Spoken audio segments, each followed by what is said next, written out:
San.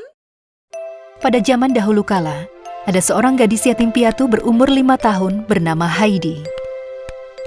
Dia seorang gadis kecil yang sangat cantik, dengan mata coklat, rambut pendek hitam, dan pipi merona merah.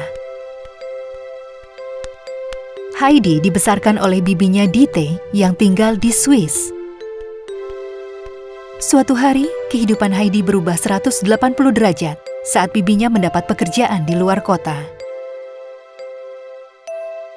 Dan bibinya tidak bisa mengajak Heidi untuk ikut bersamanya. Kita akan pergi ke Alps, ke tempat kakekmu, sayang. Kau akan tinggal bersamanya untuk sementara. Dan aku akan menjemputmu setelah pekerjaanku selesai. Ini semua demi kebaikanmu sendiri, kau mengerti? Iya, aku mengerti. Kau tahu apa yang terbaik untukku, Bibi. Aku akan membawa bonekaku bersamaku dan kami akan menunggumu. Aku juga ingin sekali bisa bertemu dengan kakekku. Aku sudah tidak sabar. Setelah melalui perjalanan yang panjang, akhirnya mereka tiba di rumah kakek. Kakek Adolf tinggal di sana bersama anjingnya Joseph. Semua tahu dia sosok yang moody dan sulit didekati. Tapi dia adalah pria yang berhati lembut. Bibi Dite menjelaskan situasinya kepadanya dan meninggalkan Heidi di sana. Heidi dan kakeknya langsung saling menyayangi sejak pertama kali mereka bertemu. Sikap gadis kecil itu memberikan warna di rumah itu. Kakek Adolf mulai terbiasa dengan kehidupan barunya bersama Heidi dan tidak bisa bayangkan bagaimana dia tanpanya. Dia tidak lagi berjalan-jalan dengan wajah sedih. Kau dari mana saja, Heidi? Kau berada di sini, kakek merasa terlahir kembali. Kakek sangat menyayangimu, Heidi. Aku juga, kakek. Aku sangat menyayangimu dan aku juga suka berada di sini. Sayangnya, aku tidak mempunyai teman. Ada anak laki-laki bernama Peter. Dia tinggal bersama neneknya yang buta di sebuah rumah dekat rumah kita. Besok kakek akan mengajakmu berkenalan dengannya. Kau mau? Oh, itu luar biasa, kakek. Hore! Peter adalah seorang anak laki-laki yang juga adalah penggembala setelah pulang sekolah.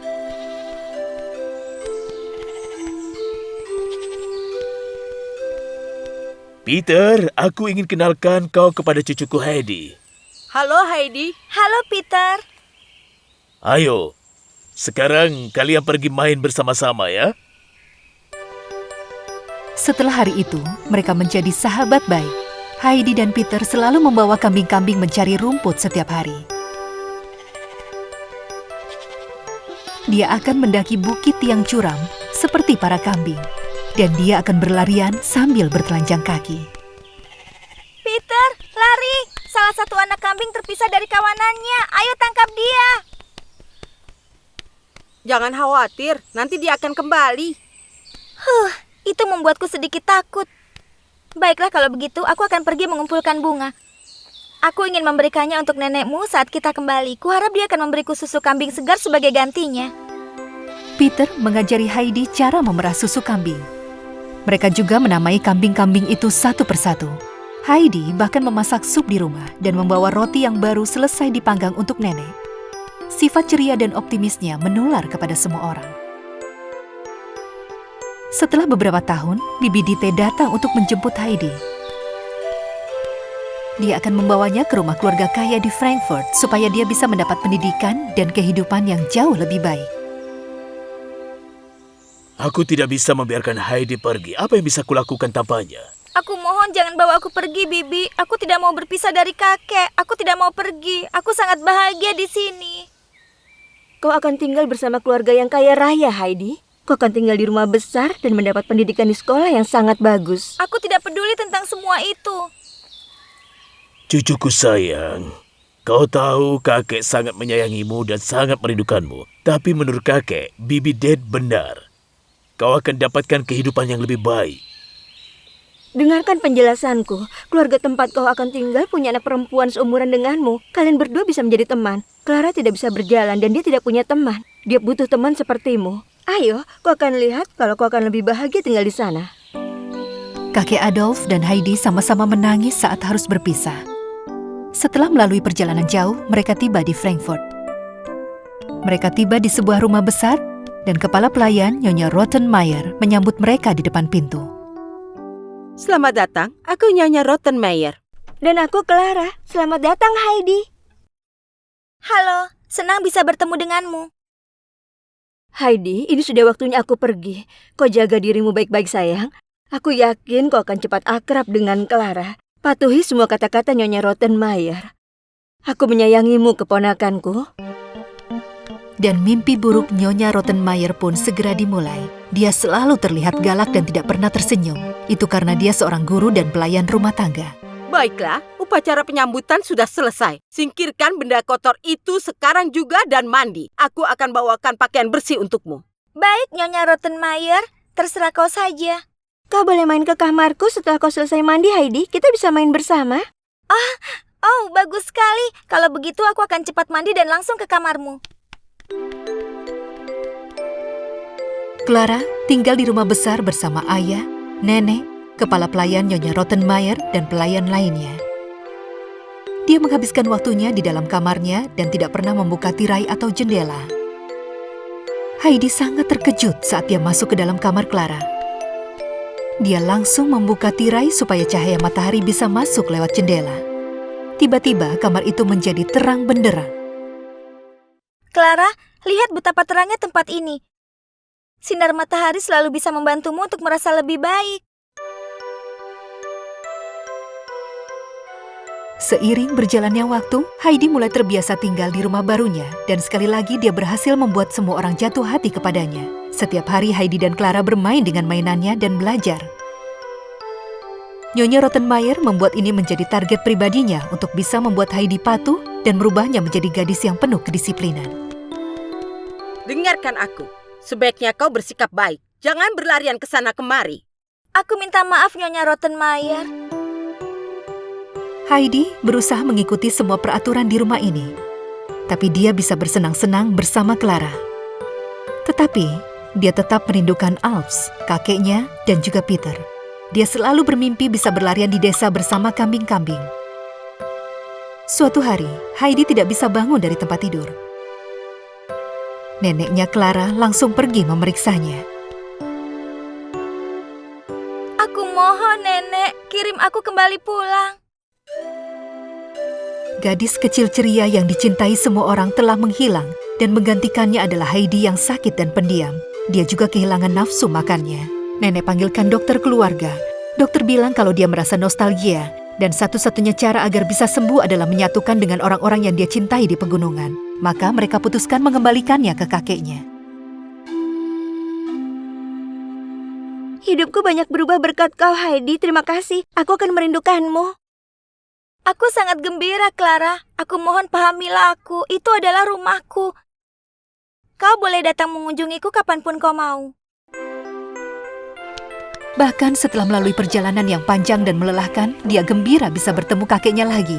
Dia langsung berlari menghampirinya dan memeluknya dengan gembira. Aku sangat merindukan kakek. Aku merindukan semua hal yang ada di sini. Kakek juga merindukanmu, sayang.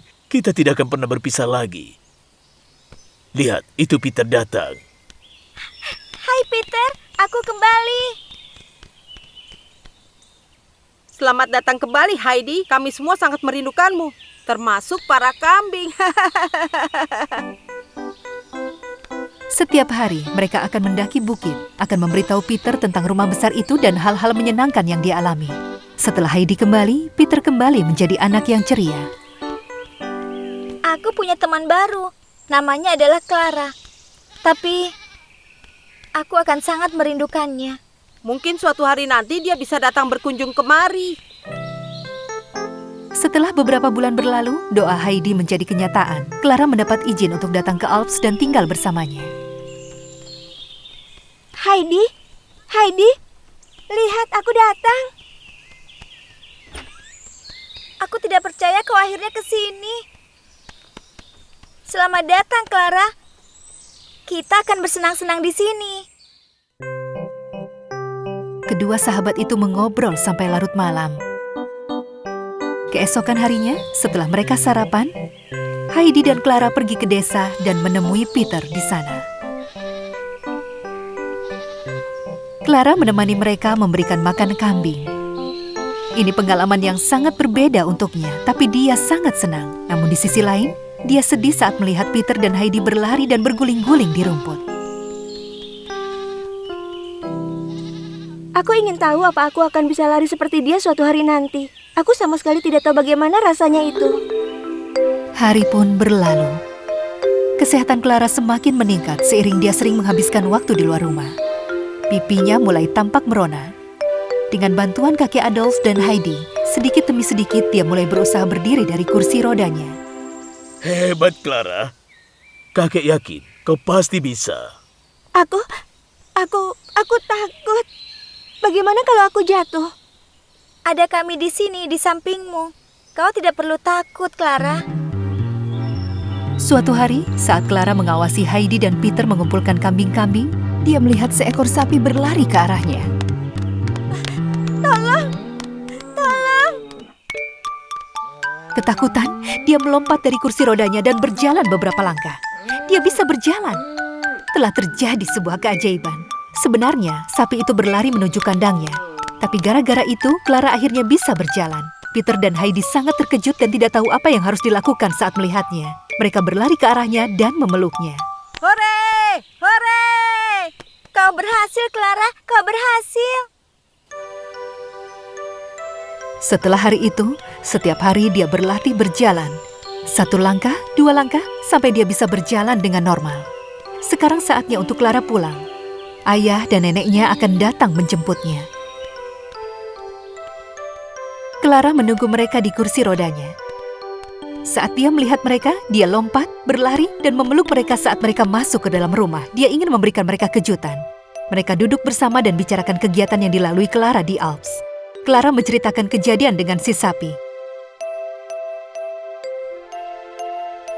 Clara, ayah, dan neneknya tinggal beberapa hari di sana dan kemudian kembali ke Frankfurt. Semua kembali ke rumah masing-masing. Heidi tetap tinggal di Alps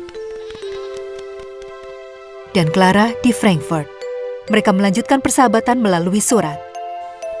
Clara menulis surat ke Heidi dan mengatakan dia akan kembali ke Alps di musim semi agar mereka bisa bermain, berlarian bersama, dan memerah susu kambing. Akhirnya salju pun turun dan musim dingin tiba. Sepanjang musim dingin, Peter dan Heidi bermain kereta luncur. Di waktu luang, mereka akan ngobrol dan belajar di depan perapian di malam hari. Kakek dan Heidi akan tidur di dekat perapian dengan tenang, mengetahui Heidi berada di sampingnya. Heidi, kakeknya, dan semua orang yang dia cintai hidup bahagia untuk selamanya. Hey guys, subscribe channel kita ya, Kondosan, dan tonton cerita dongeng yang paling populer, kartun, dan sajak anak-anak di channel kita. Jangan lupa juga klik lonceng notifikasinya ya.